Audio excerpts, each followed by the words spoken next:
Welcome to our auction. Are all for sale for your pleasure.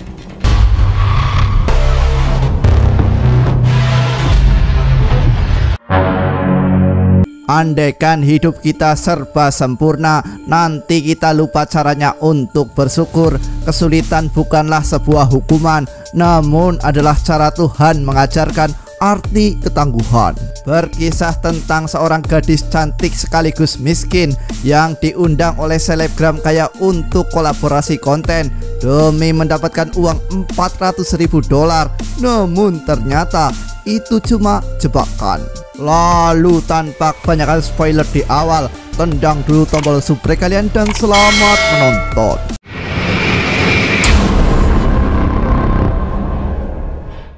Film dimulai dengan penampakan dua wanita bernama Chloe Canfield dan Jane Fisker yang sedang menikmati hidup dengan cara pargoy di sebuah diskotik.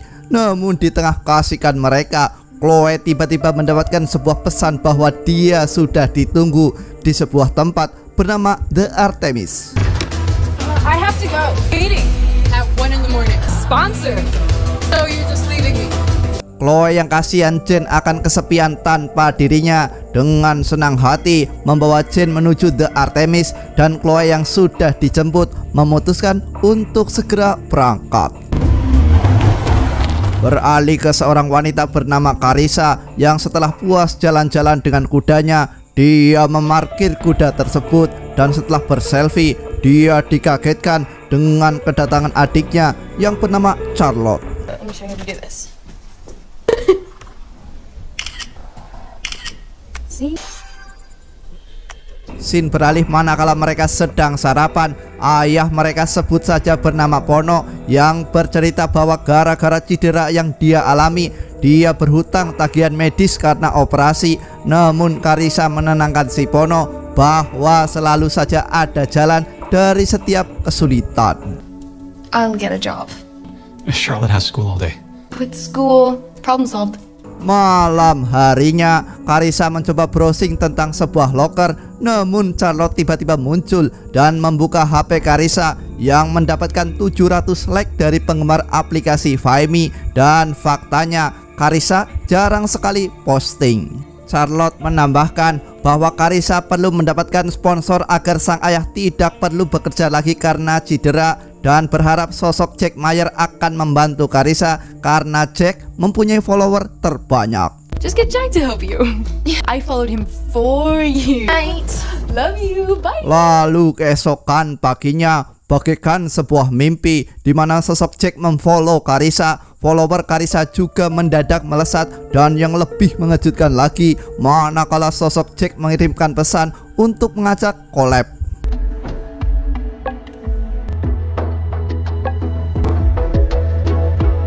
Tak lama setelah itu, Carissa mengabarkan bahwa dirinya diundang ke Thailand oleh sosok Jack, dan mulai sekarang Pono tidak perlu bekerja lagi karena Carissa akan menjadi kaya. To save the family. What about on the 6 o'clock news? Pono yang merasa itu sebuah penipuan lantas melarang Carissa. Namun Carissa mencoba meyakinkan si Pono bahwa ini adalah peluang untuk keluar dari jurang kemiskinan, dan pada akhirnya Pono setuju Carissa OTW Thailand. Thank you, Dad. But Singkat waktu, Carissa pamitan OTW Thailand, di mana Carissa di Thailand selama 2 minggu saja. Entah apa agenda selama itu, tapi Pono mengingatkan Carissa bahwa HP-nya akan terjaga dan kabar Carissa selalu ditunggu. Jack gives me a shout out on Fame. Scene beralih ke Thailand, di mana nampak poster Jane Fisker yang dinyatakan telah hilang. Lalu apa yang sebenarnya terjadi dengan sosok Jane, dan apakah sosok Carissa akan mengalami hal yang sama? Simak sampai habis. Tak lama sesampainya di Thailand, Carissa bertemu sosok Jenner, yang mana Jenner juga menerima undangan yang sama dari sosok Jack, dan sekarang mereka akan OTW bersama. Belum selesai sampai di situ, di mana Jenner juga bertemu sohibnya yaitu Miami dan Kimi. Lalu setelah itu mereka bersama OTW villa.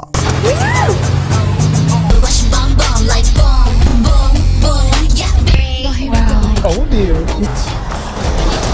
Some children screams Caucasian. Singkat cerita, mereka sampai di sebuah villa mewah dan di tempat itu tidak hanya mereka berempat saja, sudah ada peserta lain menunggu mereka. Carissa yang terpukau mencoba mengabadikan momen itu, namun seseorang bernama Fiona sekaligus pemilik rumah ini menghentikan itu dan berkata bahwa dilarang menggunakan HP selama di rumah ini. My privacy. My house, my rule.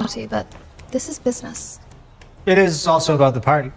Tak lama setelah itu muncul sosok yang ditunggu, yaitu Jack Mayer, di mana Jack menguatkan bahwa sponsor acara ini melarang penggunaan HP dan tentu saja ini terlihat aneh. Posting photos our sponsors didn't approve of. That nothing's off brand before your posts go live. Trust me, we are all happy. Diceritakan mereka akan menjadi influencer aplikasi Vimeo dan ada 4 kategori, yaitu rasa, gaya hidup, pompa, dan kulit. Rasa adalah tentang fashion, gaya hidup adalah tentang pengalaman, pompa adalah tentang kebugaran, dan kulit adalah kategori yang paling menarik. Kembali ke sosok Carissa yang dijemput oleh si Jack. Lalu di perjalanan, Carissa menyatakan dia membutuhkan $400.000 untuk menyelamatkan usaha peternakan kuda miliknya, dan menurut Jack, kau bisa mendapatkan itu di sini. 18,000? Get 400,000 in sponsorship and need at least 1 million followers. Jack lalu melanjutkan, untuk mendapatkan uang sebanyak itu, Carissa memerlukan 1 juta follower saja. Ya, walaupun follower Carissa baru menyentuh 18.000, namun si Jack berjanji akan membantu. Carissa kembali mendapatkan HP-nya. Dia akan berfokus menjadi influencer di bidang gaya hidup, di mana Carissa akan berbagi dalam medsos tentang pengalaman hidup, khususnya yang menyenangkan saja. I think you're lying to me. Malam harinya, manakala makan malam akan berlangsung, Fiona menanyakan kalian tahu apa yang harus dilakukan sebelum makan malam, dan Carissa lalu berdoa. Tapi ternyata yang harus dilakukan adalah posting makanan itu.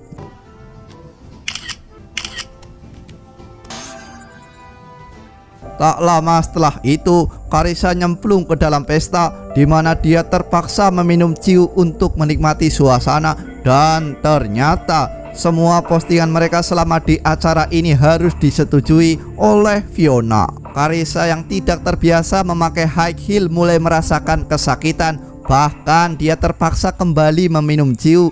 Carissa berharap mendapatkan 1 juta follower dan uang $400.000. Sampai pada akhirnya, manakala postingan foto Jack bersama Carissa menampilkan wajah si sponsor yang bisa saja menjadi masalah, namun Fiona memutuskan untuk setuju. Tak lama setelah itu, Carissa yang mulai mabuk berdansa dengan si Jack, namun ternyata dia adalah Yeti, dan tiba-tiba Carissa sempoyongan lalu jatuh pingsan. Entah apa yang terjadi pada Carissa manakala pingsan, di mana keesokan paginya dia terbangun di kamar Miami, dan setelah itu Miami membawa Carissa ke tempat terlarang, tepatnya di kota tua. It's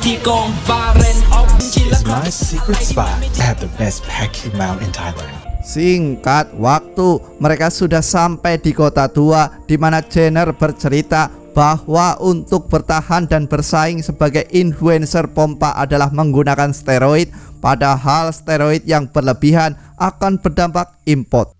Namun tanpa diduga, tiba-tiba muncul si botak Yeti, di mana dia menagih sisa pembayaran pada pemilik kafe. Namun Jenner mencegah itu, dan karena Yeti mengenali sosok Carissa, maka keributan tidak terhindarkan lagi. Rao Mami Tangka.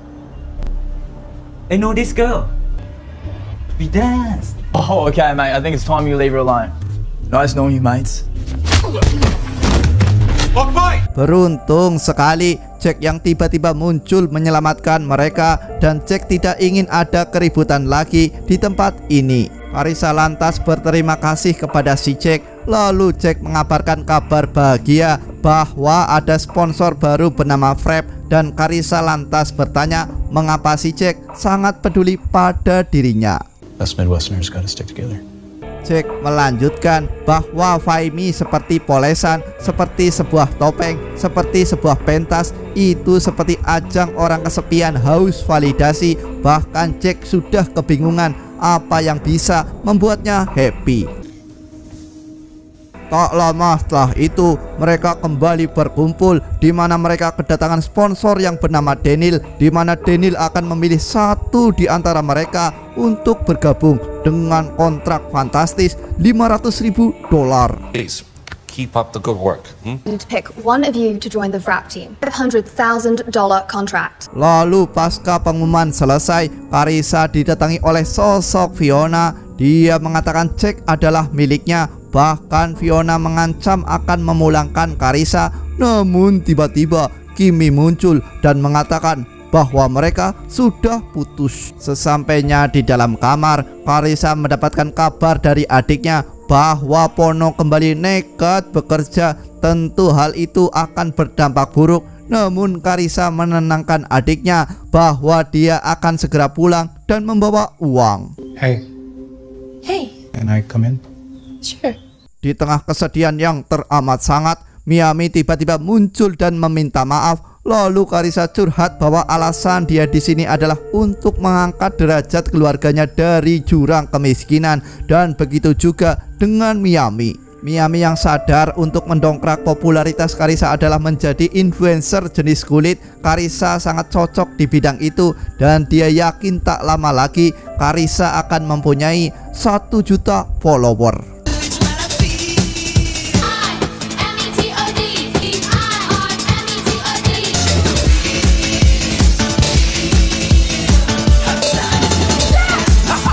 Langkah pertama, Carissa akan memilih fashion bak seorang diva. Lalu malam harinya, tiada hari tanpa berpesta, yang membuat Carissa dan Jack makin lengket. Alhasil sosok Fiona semakin murka. Fiona yang dilanda baper mereject semua foto milik Carissa, dan Carissa sadar sesampainya di kamar. Lalu tanpa Carissa sadari, si botak Yeti sedang mencari dirinya.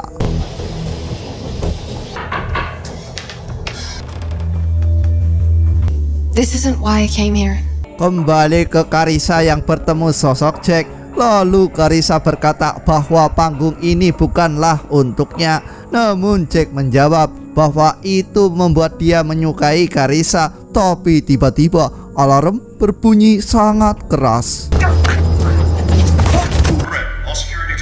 What was that? Nothing. Wait here. Yeti dan para komplotan berhasil dilumpuhkan. Bahkan manakala Yeti meminta Carissa, Fiona menjawab bahwa dia telah membayar dan segala sesuatu di rumah ini adalah miliknya. Anywhere, in case the police need to ask you some. Tak lama setelah itu, polisi berkata bahwa kota tua dipenuhi perdagangan menungsa. Terakhir korban adalah si Jen. Lalu Fiona begitu terkaget manakala tahu bahwa Jack dan Carissa pernah ke kota itu. Few of our guests, if they would pick it up for me.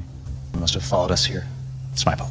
Dan kita akan terkejut dengan kemunculan sosok Chloe. Dia adalah sahabat si Jen. Namun entah untuk alasan apa, Chloe mengaku tidak mengenali sosok Jen. Dan tentu saja saya sangat penisirin. She went missing from this area. Give me a call if you have other issues. Be careful. Keesokan harinya, Carissa yang kembali merasa tidak cocok hidup di sini justru dibawa oleh Jack Mayer melewati semak-semak. Namun sesampainya di pantai, Jack yang ingin membobol celengan Carissa justru harus kecewa karena cukup satu orang yang boleh melakukan itu, yaitu suami Carissa. Not the guy you think I am. Di sisi lain, terungkap fakta bahwa acara ini terselenggara berkat afiliasi dengan sindikat perdagangan menungsa, di mana mereka membawa Jen tanpa Jen minta, namun mereka tak kuasa untuk melawan. Daniel lalu melanjutkan, dia berterima kasih pada sosok Chloe yang tidak bercerita kepada polisi.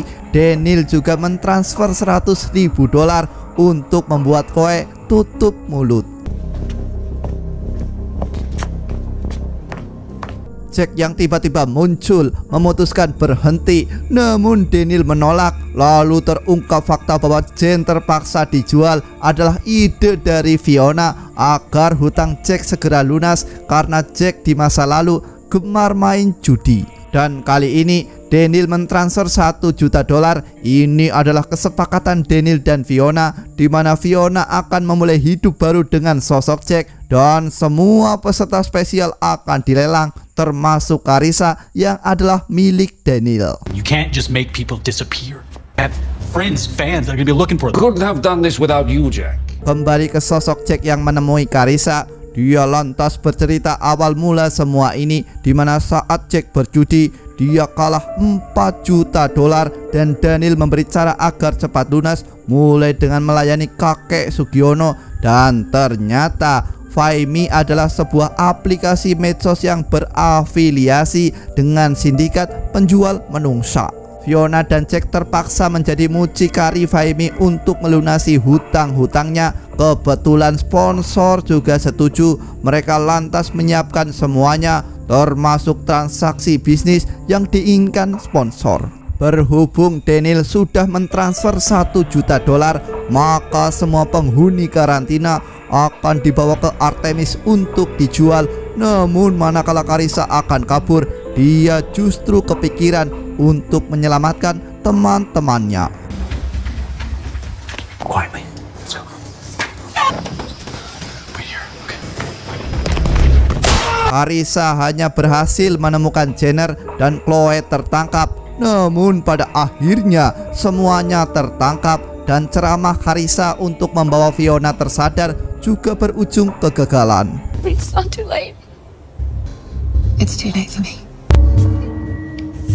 Singkat cerita, Jack tersadar karena cairan akselerator. Namun apa yang dilakukan Fiona tidak cukup untuk mendapatkan hatinya, karena yang dipikirkan Jack sekarang adalah Carissa. Deserve this. Shut up about her. Even when you started seeing other people. We're not together anymore. Shut up. We haven't been for. Stop! Di sisi lain, acara lelang menungsa telah dimulai, di mana 4 peserta yang merupakan influencer Fime dibuka. Dimulai dari Chloe dengan harga $1 juta, dan dengan harga segitu ada banyak banget yang tertarik. 2 million. 3 million. 3.1. Doing sold to bidder number 4. Beralih ke Carissa yang diminta ganti kostum untuk mengikuti lelang. Sementara kali ini giliran Jenner yang dibuka dengan harga $2 juta, dan bagaikan kerupuk, Jenner juga laris manis. Kembali ke sosok Carissa, di mana Daniel akan membobol celengan miliknya. Namun di sisi lain, Jack Mayer akan datang untuk menyelamatkan Carissa, dan karena hal itu Daniel terpaksa keluar meninggalkan Carissa.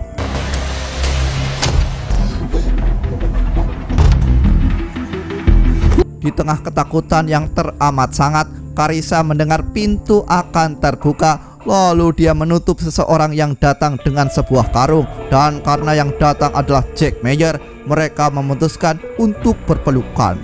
Di tengah kebahagiaan mereka, Daniel tiba-tiba muncul dan membogem si Jack. Namun Carissa bergegas mengambil pistol itu, membuat Daniel bertekuk lutut dan kalah sekali pukul.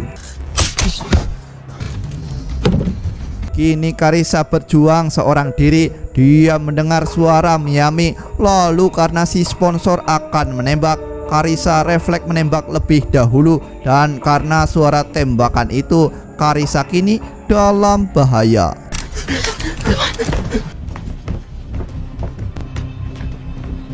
Carissa sangat naif di sini, di mana masih saja dia mencari sinyal di tengah lautan. Dan karena kebodohan inilah Miami mengambil sekoci dan melarikan diri seorang diri. Carissa yang memutuskan kembali menemui Jack Mayer juga berhasil membebaskan Jenner dan Kimmy. Namun pada akhirnya mereka kembali terkepung. Daniel menyayangkan sikap si Jack yang memutuskan kembali, padahal sudah memiliki $1 juta di rekening. hutang juga sudah lunas dan bisa saja hidup bebas. Namun karena Carissa, Jack justru melakukan hal-hal bodoh. Touching. Dan setelah si Jack mengucapkan kata maaf pada Carissa karena telah membawanya ke tempat terkutuk ini, Daniel memutuskan menghabisi Jack Meyer. Namun tiba-tiba polisi datang tepat waktu karena sosok Miami. I see you again. Was he on his yard when she disappeared? Yes, I saved the text. Jack akan bersikap kooperatif untuk menyelesaikan kasus ini, sementara Carissa masih sama usaha ternaknya akan disita dan kembali hidup miskin. Namun betapa terkejutnya Carissa manakala ada dana $1 juta di rekening miliknya. Itu adalah uang permintaan maaf atas apa yang telah Jack lakukan. To fix everything. It's a start. Kini selain Carissa, mereka akan kembali hidup miskin. Namun hal yang paling penting adalah mereka lebih menghargai hidup dan sadar bahwa tidak ada jalan pintas menuju kesuksesan. Singkat cerita, 3 bulan telah berlalu. Carissa telah sukses menjadi pengusaha ternak kuda. Miami bahagia hidup dengan adiknya, sementara Jenner memutuskan menikah dengan sosok Kimi yang walaupun sudah menjadi janda, Jenner tetap cinta. Gimana alur cerita film ini guys? Rombongan muda-mudi yang ingin menjadi terkenal dan bergelimang harta justru terjebak dalam sebuah sindikat perdagangan menungsa. Pesan yang bisa diambil dari film ini adalah rezeki itu tak akan tertukar, namun kita juga harus sadar bahwa rezeki itu harus dijemput, harus diusahakan. Jangan jadi pemalas yang hobi rebahan. Jangan pernah berdoa meminta kekayaan untuk membantu orang-orang miskin. Bisa jadi engkau akan dimiskinkan lebih dahulu agar engkau lebih menjiwai kemiskinan itu sendiri.